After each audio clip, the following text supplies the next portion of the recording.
بسم اللہ الرحمن الرحیم۔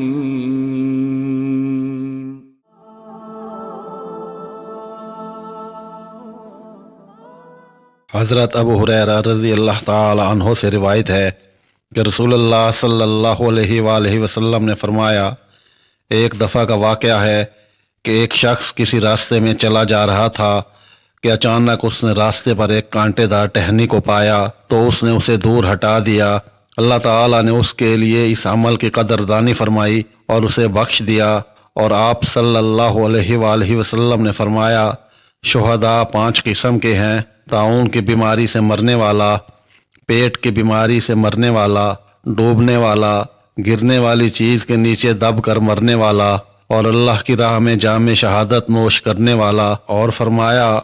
اگر لوگ اس اجر و ثواب کو جان لیں جو اذان کہنے اور صف اول میں ہے،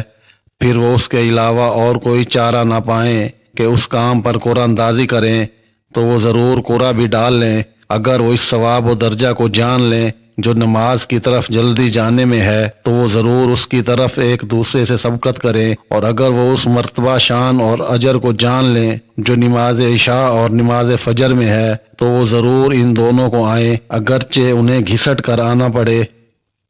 حضرت ابو ہریرہ رضی اللہ تعالی عنہ سے روایت ہے کہ رسول اللہ صلی اللہ علیہ وآلہ وسلم نے فرمایا، جب تم میں سے کوئی شخص لوگوں کو نماز پڑھائے تو تخفیف سے کام لے،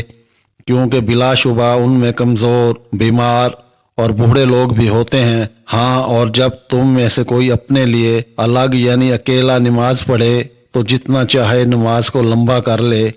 سعید بن مسیب رحمۃ اللہ علیہ سے روایت ہے کہ رسول اللہ صلی اللہ علیہ وآلہ وسلم نے فرمایا، ہمارے درمیان اور منافقوں کے درمیان فرق نماز عشاء اور نماز فجر میں حاضر ہونے اور نہ ہونے کا ہے۔ وہ منافق ان دونوں نمازوں کی طاقت نہیں پاتے، یا آپ صلی اللہ علیہ وآلہ وسلم نے اس سے ملتے جلتے الفاظ بیان فرمائے۔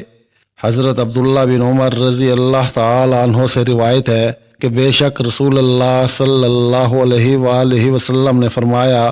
جس شخص نے دنیا میں شراب پی لی پھر اس سے توبہ نہ کی تو وہ آخرت میں اس سے محروم کر دیا جائے گا۔